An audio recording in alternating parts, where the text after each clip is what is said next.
l'ananas du Bénin a fait l'objet de rappel, c'est un fait indéniable, mais garde toute sa réputation et continue d'être exporté sur le marché européen, qu'il n'y a pas d'inquiétude à consommer l'ananas béninois. C'est désormais clair, les ananas en provenance du Bénin, communément appelés pain de sucre, continuent d'être vendus à l'étranger, surtout sur le marché français. Contrairement aux polémiques suscitées par le rappel d'un lot d'ananas béninois en France, après des contrôles, le directeur de cabinet Aguemodossa, mandaté par son ministre de l'Agriculture, de l'Élevage et de la Pêche, et le directeur général de l'ATDA Pôle 7, Prosper Agossou Sagbo, ont tenu une conférence de presse ce vendredi pour parler entre autres des enjeux de la filière ananas du Bénin, évoquer l'organisation de la chaîne de valeur ananas fruits export et surtout faire la clarification de rappel de l'ananas béninois qui a suscité de grosses inquiétudes sur la qualité de l'ananas consommé sur le plan national. Le 1er juin 2024, nous avons eu une expédition de 250 cartons d'ananas de la part d'un exportateur équivalent à un total de 3,35 tonnes d'ananas prélevés dans le champ d'un seul producteur, exportés en France, distribués dans 2 rayons français à partir du 4 juin, donc 3 jours après. L'un des distributeurs a fait ce qu'on appelle un autocontrôle. J'ai confiance en vous.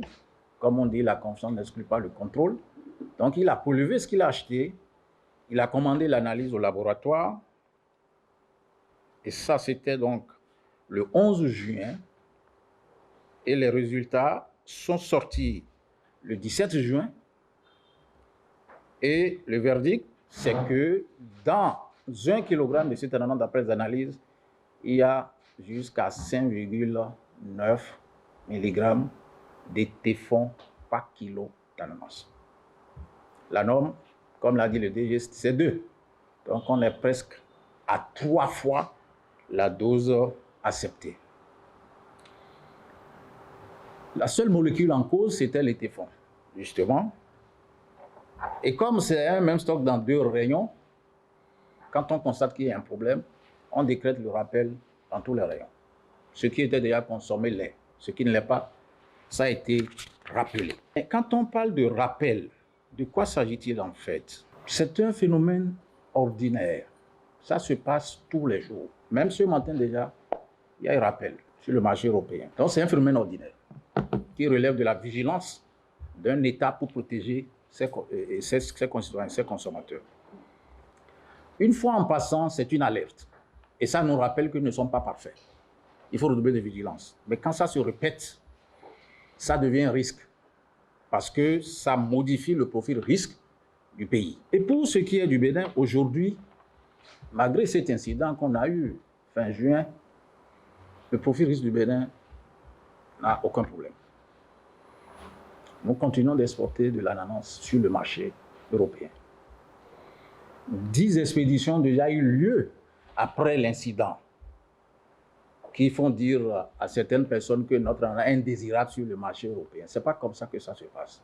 On a déjà fait 10 expéditions conformes aux exigences, donc dans les normes, des 2 mg de téflon par kilogramme d'ananas, pour un équivalent total de 34 tonnes.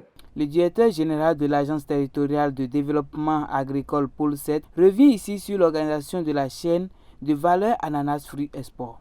L'ananas du Bénin est de qualité exceptionnelle.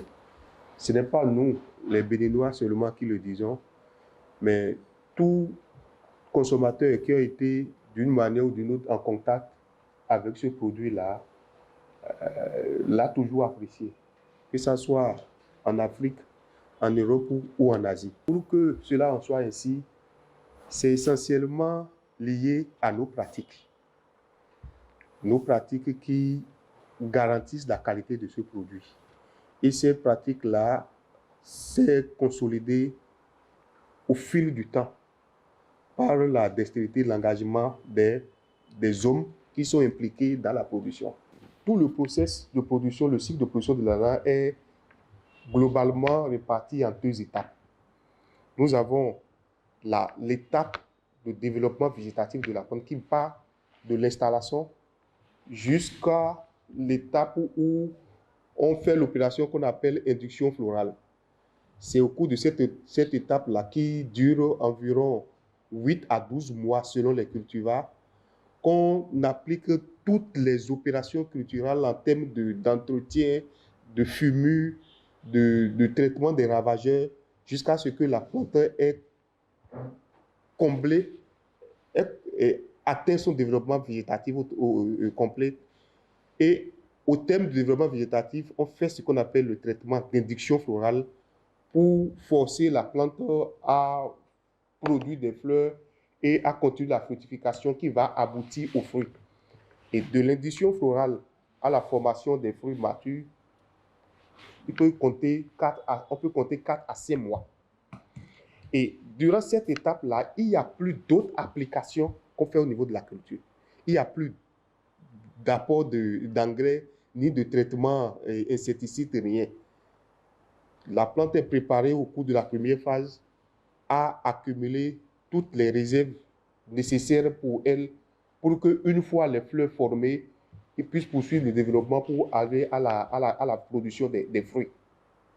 Et c'est cette manière de conduire la culture de l'ananas qui fait que le produit lui-même à maturité est un produit sain, un produit déjà débarrassé de tout résidu d'engrais ou bien d'autres produits de traitement au niveau de la parcelle qu'on a. Et c'est ça aussi qui confère le label, la qualité qu'on reconnaît au plan international pour l'ananas pain de sucre du plateau d'Alada. A-t-on des raisons de s'inquiéter de la consommation de l'ananas du Bénin après cet incendie? À cette interrogation, le DC rassure. Mais la réponse est non. On n'a pas de raison de s'inquiéter. D'abord, le nombre d'incidents est marginal. En 2 ans, en 3 ans, c'est ces 3 dernières années, y compris l'incident de la dernière fois, on n'a eu que 2 incidents. Et le premier incident, c'était même pas lié à l'étéphon. Donc, pas de raison pour s'inquiéter. Et comme nous l'avons rappelé, c'est seulement l'ananas destiné au marché européen qui fait objet d'étrélage. Enfin, en l'état actuel des connaissances scientifiques, pour que cela soit l'objet d'une intoxication chronique, quand on a fait les études sur la banane, où la norme européenne est de 1 mg d'étéphon par kilo, pour que ça devienne traité chronique, vous devez consommer des dizaines de kilogrammes d'ananas par jour pendant 1 an pour que ça devienne un problème. Bon, je ne sais pas qui peut consommer ça. Et si on revient sur notre ananas, où la norme autorisée, c'est 2 mg par kilo, ça veut dire qu'au moins il faut en consommer 10 kg par jour. Je ne sais pas qui peut.